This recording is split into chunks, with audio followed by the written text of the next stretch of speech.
तो नीतीश राणे ने बड़ी खूबसूरती से हिंदी और मराठी की लड़ाई को हिंदू और मुसलमान की लड़ाई बनाने की तरफ मोड़ा है। लेकिन अब नीतीश राणे ने ये जो बयान दिया, इस पर राज ठाकरे की पार्टी है महाराष्ट्र नवनिर्माण सेना, उसने पलटवार कर दिया है। भारत पाकिस्तान मैच का आयोजन किसने करवाया, ये सवाल मनसे की तरफ से पूछा जा रहा है। पाकिस्तानी कलाकारों का विरोध हमने किया, ये मनसे की तरफ से कहा जा रहा है। तो पाकिस्तानी कलाकारों का विरोध हमने किया और साथ ही साथ मनसे नीतीश राणे के बयान पर कैसे पलटवार कर रही है राज ठाकरे की पार्टी, वो सुनिए जरा। भाजपा के मंत्री हैं नीतीश राणे, वो कह रहे हैं कि इस्लाम राष्ट्र बनाने की कोशिश है, लेकिन आप उसमें फूट डालने की कोशिश कर रहे हैं। हिम्मत है तो भाई कल्ला जाइए, मालवनी जाइए, वहाँ पे टोपी वाले क्या हिंदी में बात नहीं करते, मराठी में बात करते, उनको थप्पड़ लगाए, इस तरह की भाषा का इस्तेमाल किया है। I think Nitesh Rane should understand one thing, that we are Hindu, but we are not Hindi. Ji.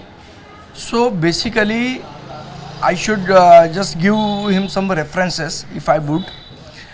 Who arranged Bharat-Pakistan match in Ahmedabad, in spite of all the opposition? What he want to say about that?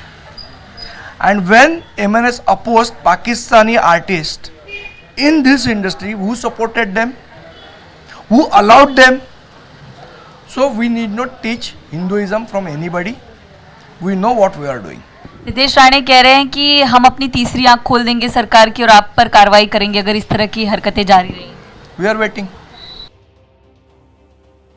सीधे आपको लेकर चलते हैं, हमारे साथ हमारे सहयोगी मृत्युंजय सिंह इस वक्त मौजूद है मुंबई से। मृत्युंजय से ही जरा समझेंगे इस बात को। मृत्युंजय, ये सियासत तो महाराष्ट्र के अंदर मराठी बनाम हिंदी को लेकर गरमाई हुई थी, लेकिन अचानक इस लड़ाई को ये हिंदू वर्सेस मुसलमान वाला जो मोड़ नीतीश राणे दे रहे हैं, वो क्यों?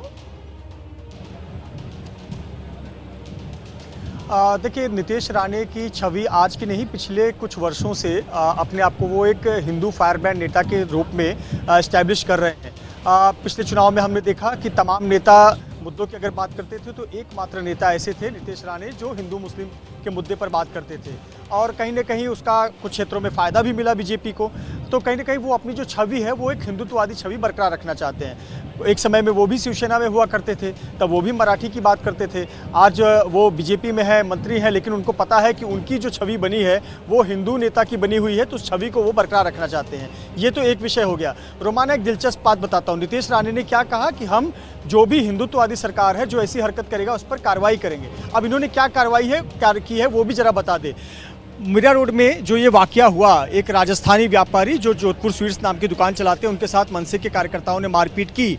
पुलिस ने एफआईआर दर्ज किया, लेकिन पुलिस को ये नहीं पता कि किन लोगों ने मारपीट की, जिसका वीडियो मैं और आप देख रहे हैं, पूरा देश देख रहा है। पुलिस को ये नहीं पता कि ये लोग कौन है। उन्होंने एफआईआर में अज्ञात नाम लिखा है, अज्ञात आरोपी, यानी जिन मनसे के कार्यकर्ताओं की तस्वीरें मीरा रोड में जन्मदिन के, राज ठाकरे का वार दिवस हार्दिक शुभेच्छा, ऐसे बैनर पे फोटो उनके नाम लगे हुए हैं। पुलिस को पता ही नहीं ये लोग कौन है, और वीडियो में हम देख रहे हैं, और वो खुद अपने सोशल मीडिया पर ये वीडियो फ्लॉन्ट कर रहे हैं कि देखिए हमने मराठी नहीं बोलने वाले को कैसे मारा।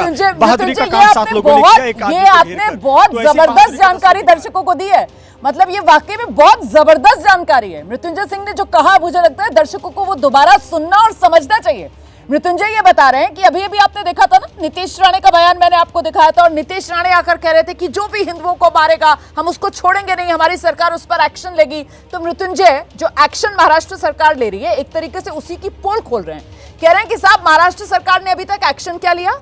ये राजस्थानी बीकानेरी स्वीट, शायद इनकी दुकान का नाम है, या जोधपुरी स्वीट जो चलाते थे, जिनके साथ ये पिटाई का मामला सामने आया, और उसमें साफ तौर पर ये एमएनएस के कार्यकर्ता नजर आ रहे हैं, और ये वो स्थानीय कार्यकर्ता हैं जिन्हें सब पहचानते हैं वहां पर। लेकिन पुलिस ये वीडियो वायरल होने के बावजूद इतनी बेबस है कि पुलिस की तरफ से अज्ञात लोगों पर मामला दर्ज किया जाता है। मृत्युंजय, ऐसे में अब जब नीतीश राणे का यह बयान सामने आया है, तो फिर क्या माना जाए? मतलब कल वो जो ठाकरे ब्रदर्स की संयुक्त रैली होने जा रही है, विजय रैली के तौर पर जो वो सड़कों पर उतरेंगे और अपनी ताकत दिखाएंगे, उसी के काट के तौर पर नीतीश राणे की तरफ से ये हिंदी वर्सेस मराठी वाले मामले को हिंदू वर्सेस मुसलमान का मोड़ दिया जा रहा है क्या? देखिए रोमाना, एक कड़वी सच्चाई यहाँ की, मुंबई की, एमएमआर रीजन की मैं बता दूं हर राजनीतिक दल को वोट तो सभी के चाहिए, पर प्रांतियों के वोट चाहिए, उत्तर भारतीयों को वोट चाहिए, राजस्थानी, गुजराती, पंजाबी, दक्षिण भारतीय, वोट तो सभी राजनीतिक दलों को चाहिए। लेकिन अब खुलकर ये बात कहे कौन? और अगर वो मराठी के मुद्दे पर वो किसी का समर्थन कर दे, किसी पर प्रांति का, तो उनके वोट बैंक को नुकसान हो सकता है। और ये बात तो सत्ता पक्ष पे भी लागू होती है। वजह वही है कि दिखाना तो है कि हम कार्रवाई कर रहे हैं, लेकिन कार्रवाई करनी नहीं है। जरा मेरे हाथ में एफआईआर की कॉपी है, मैं कैमरामैन धर्मेंद्र पांडे से निवेदन करूंगा, जरा कोशिश हो सके तो जरा जूम करें, इस कॉलम को दिखाइए। ये देखिए, आपको लिख रहा होगा अनोळखी। अनोळखी मराठी शब्द है जिसका हिंदी मतलब होता है अज्ञात। 7 आरोपियों के नाम हैं। ये एफआईआर की कॉपी मेरे पास है। 7 आरोपियों के नाम है। नाम आपको कोई नजर आ रहा है? नहीं आ रहा है। मतलब दिखाना है कि हमने कार्रवाई की है, एफआईआर दर्ज किया है, लेकिन अनोळखी यानी अज्ञात। 7 लोग अज्ञात है पुलिस की नज़र में। वाह रे मीरा रोड की पुलिस, वाह रे थाने पुलिस, गजब की आपकी सूझबूझ, जानकारी और आपका तंत्र काम करता है कि आपको पता ही नहीं है कि ये 7 लोग जो वीडियो में घेर कर एक व्यक्ति को मार रहे हैं, वो व्यक्ति कौन है, जिसके वीडियो वायरल हैं, हर कोई नाम से उन्हें जानता है। वो खुद अपने आप को फ्लॉन्ट कर रहे हैं कि वो मनसे के, राज ठाकरे के बहादुर सेनानी है, कार्यकर्ता है, पर उन्हें पुलिस को पता ही नहीं है 7 लोग अज्ञात लोग कौन है। पूरे इलाके में बैनर पोस्टर तो लगे हुए हैं, लेकिन ये 7 अज्ञात लोग कौन है ये पुलिस को नहीं पता चल रहा है। इससे पता चलता है कि कथनी और करनी में अंतर है। कहा जा रहा है कि हम कार्रवाई करेंगे, डंके की चोट पर कार्रवाई करेंगे। और मृत्युंजय, इससे ये भी पता चलता है कि पुलिस पर कितना राजनीतिक और सियासी दबाव है। मतलब दिखावे के लिए पुलिस को एक्शन भी लेना है और साथ ही साथ एक्शन नहीं भी लेना है। इसीलिए तो वो चेहरे जो साफ तौर पर नजर आ रहे हैं, जिन्हें सभी स्थानीय पहचानते हैं, जिनके बड़े बड़े पोस्टर, होर्डिंग अक्सर लगे हुए नजर आते हैं राज ठाकरे को बधाई देने के समय में, लेकिन पुलिस उनको नहीं जानती है। पुलिस के लिए वो अज्ञात हैं। मतलब सियासी तौर पर कितनी दखलंदाजी है पुलिसिया कार्रवाई में, वो भी यहां से साफ तौर पर नजर आ रही है मृत्युंजय।